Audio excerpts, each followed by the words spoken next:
मुरादाबाद जनपद के भोजपुर थाना क्षेत्र के रानी नांगल गांव से 92 लोगों को रोहिंग्या होने का दावा शाहिदुल हसन ने जिलाधिकारी और एसएसपी को शिकायती पत्र देकर किया था और गांव के ही मौजूदा प्रधान नवाब पर इन रोहिंग्या को शरण देने का आरोप भी लगाया था, जिसमें जिलाधिकारी ने मुरादाबाद के सदर एसडीएम और क्षेत्रीय पुलिस को पूरे प्रकरण की जांच सौंपी है, जिसमें आज ग्राम प्रधान नवाब अली ने मीडिया से बातचीत करते हुए पूरे मामले को पुरानी रंजिश और केवल चुनावी बिगुल बताते हुए निश्चित रूप से झूठा बताया।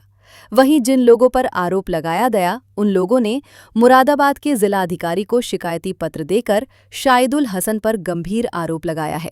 उनका कहना है कि हम कुछ लोग भोजपुर थाना क्षेत्र के रहने वाले हैं और हमने एसआईआर की प्रक्रिया में 2003 के एविडेंस के आधार पर अपने वोट की प्रक्रिया तैयार कराई है, जिसको लेकर ही शाहिदुल हसन इसी तरह मौजूदा प्रधान से चुनावी रंजिश और एक मर्डर केस मामले के कारण और जब भी चुनाव आता है तो रोहिंग्या बांग्लादेशी की गलत शिकायत और अफवाह फैलाने का काम करते हैं। हम जिलाधिकारी जी से प्रार्थना करते हैं कि शाहिदुल हसन पर कार्रवाई की जाए।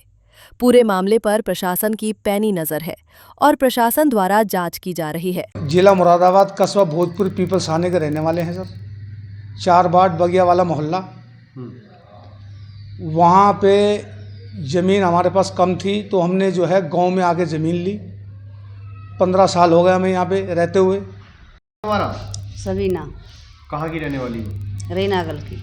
रानी नांगल की। हाँ, जी, ये जो तुम पे आरोप लगा रहे हैं, क्या आप बाहर के रहने वाले हो? क्या कितने सालों से रह रहे हैं आप लोग? 15 साल से वो जो आरोप लगाए जा रहे हैं आप पे, झूठा लगाए जा रहे हैं। आपका पिंकी पिंकी जी कहाँ की निवासी हैं आप? रानी नागल के। कितने सालों से रह रही हैं आप यहाँ? 15 साल से। डॉक्यूमेंट्स आपके पूरे हैं? हाँ जी, क्या क्या बना हुआ है?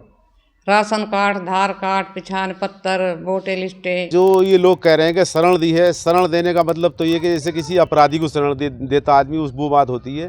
ऐसा कुछ नहीं है कि ना कोई शरण दी है ना कोई वजह है।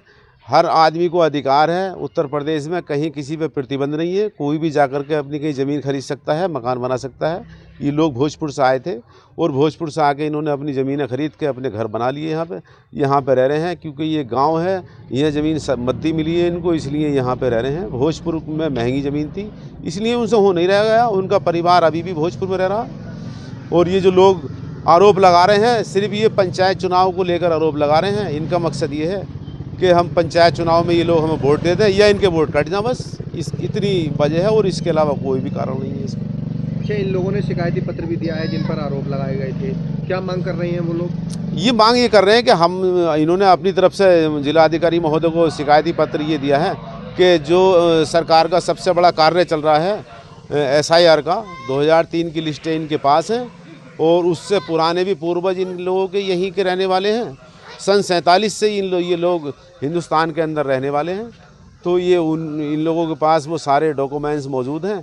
ये इन्होंने जाकर के कल जिलाधिकारी महोदय को अपनी बात बताई है और यहाँ का कोई आरोप नहीं है। केवल यहाँ रानी नागल में ये 2017 विधानसभा की सूची में इनका नाम आया था, उसके बाद से ये लगातार यहाँ पे वोट कर रहे हैं और बाकी कोई शिकायत का कोई मामला नहीं है। पंचायत चुनाव आज ही बीत जाए, कल से बात खत्म हो जाएगी। 2021 में चुनाव हुआ था, उस समय भी इन लोगों ने आरोप लगाए थे, जो कि उसमें खुफिया एजेंसी द्वारा जांच की गई थी, इंटेलिजेंस द्वारा और LIO द्वारा। वो जांच रिपोर्टें सब मौजूद हैं, वो जाकर के आप देख लीजिए। जो आरोप है आप पर वो निर्धारित है? बिल्कुल गलत, सब झूठे आरोप हैं। ये लोग झूठ बोलने का काम करते हैं, इसीलिए ये चुनाव नहीं जीत रहे। इन लोगों ने तो केवल मुझे एक बार वोट दिया। मैं 5वीं बार प्रधान हूँ इस गाँव का। 4 बार तो इनके बिना वोटों के बना हूँ मैं प्रधान। तो ये खाली झूठे आरोप लगाते रहते हैं।